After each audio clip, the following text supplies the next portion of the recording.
Dear friends, welcome to Know Thyself YouTube Channel. Good morning. Hope you're all staying safe and keeping well. I sincerely thank all of you who have subscribed to this channel and follow the channel.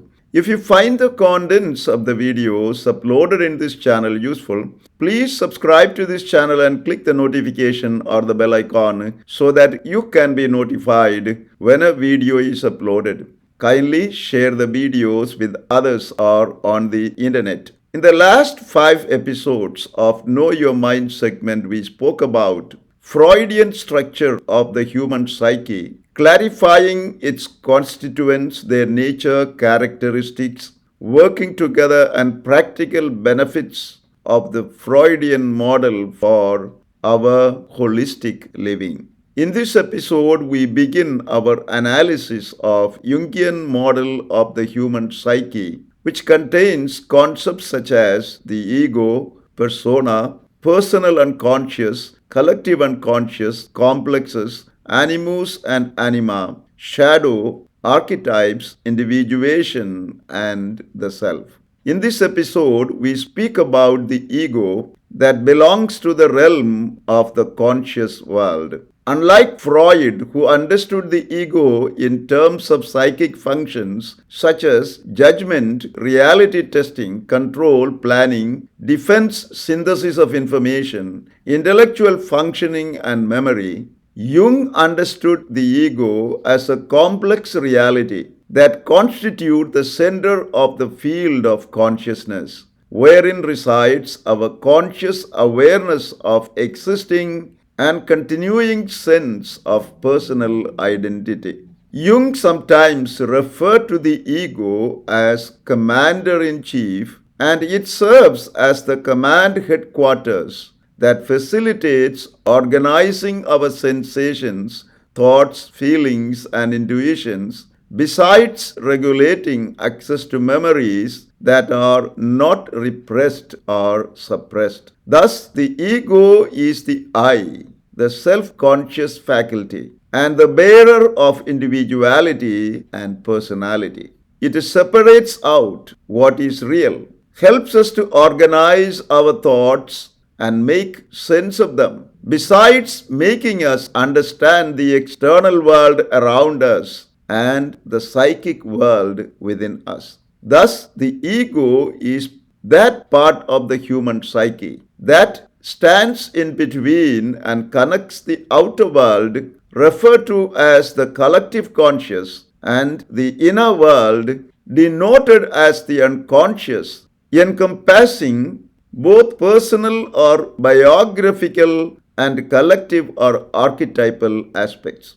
Both external and internal realms have certain autonomy and they function independent of the ego's conscious realm and over which the ego has no control. From the outer world of collective conscious, the ego is bombarded with cultural norms, social pressures, social roles or personas, which promote social and cultural conventionalism, and it assimilates individuality. From the inner world of personal and collective unconscious, the ego is barraged with overpowering emotions, thoughts, moods, fantasies, and daydreams, which can possess us against our will.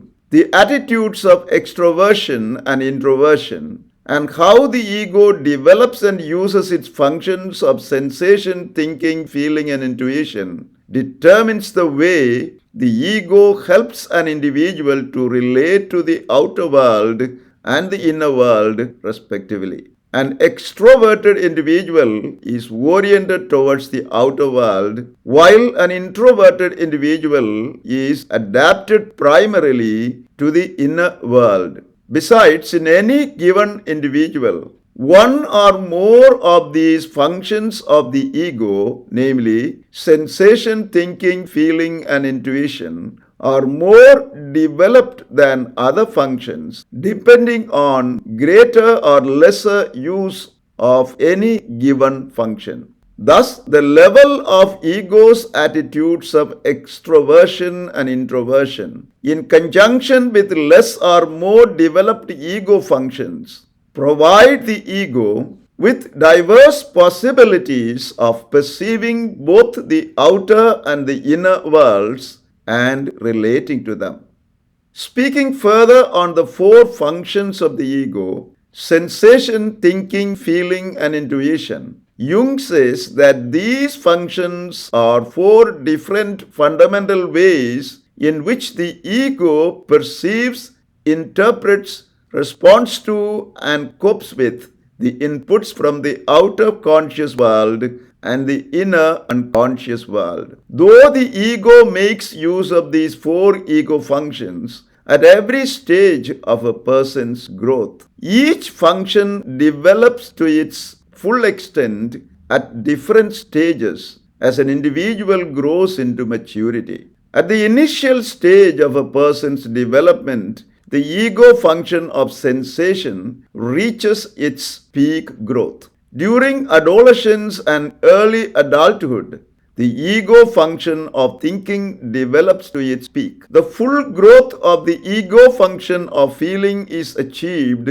during the stage of midlife, and in the context of midlife crisis, one may experience. And the ego function of intuition may be achieved in its fullness at the maturity of a person's old age. The ego originates from the self archetype. It is a small portion of the self. The ego is an expression of the self, though it is not identical with the self, for the self is much greater than the ego. Thus, ego arises out of the self during the course of early human development. As the ego develops, it attempts to add meaning and value to its various experiences. It perceives meaning and assesses value. The ego is that part of the conscious self that selects the most relevant information from the environment and chooses the direction to take in life based on that relevant information. The information excluded by the ego's conscious selection sinks into the realm of the unconscious, forms the unconscious complex, and becomes a counterweight to the ego's conscious orientation, which shows up in the ego's conscious experience in the form of dreams, images, and visions. Thus, the ego, by connecting the outer and inner, the conscious and the unconscious realms, not only promotes our survival as human persons, but also makes our life worth living. Hence, the need for developing a stable ego.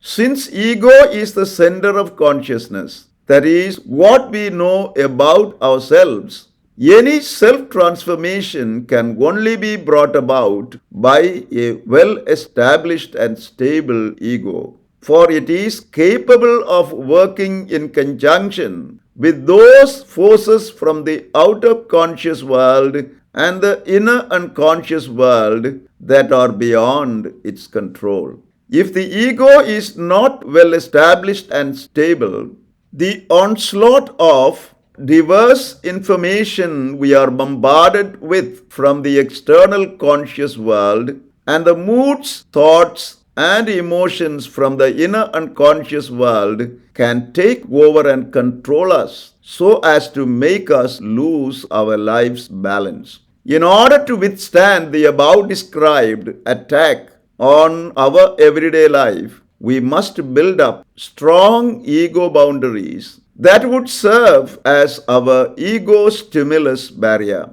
If our ego boundaries and stimulus barriers are too permeable, we can become overwhelmed, give ourselves into hopelessness and fear, and collapse under pressure from the outer and inner worlds. Thus, developing a stable and well-balanced ego with non-permeable ego boundaries and stimulus barriers can provide us with the necessary foundation from which to do the transformational work as individuals, thereby bring greater balance and peace in our life. In the next episode, we will elaborate on the Jungian concept of persona.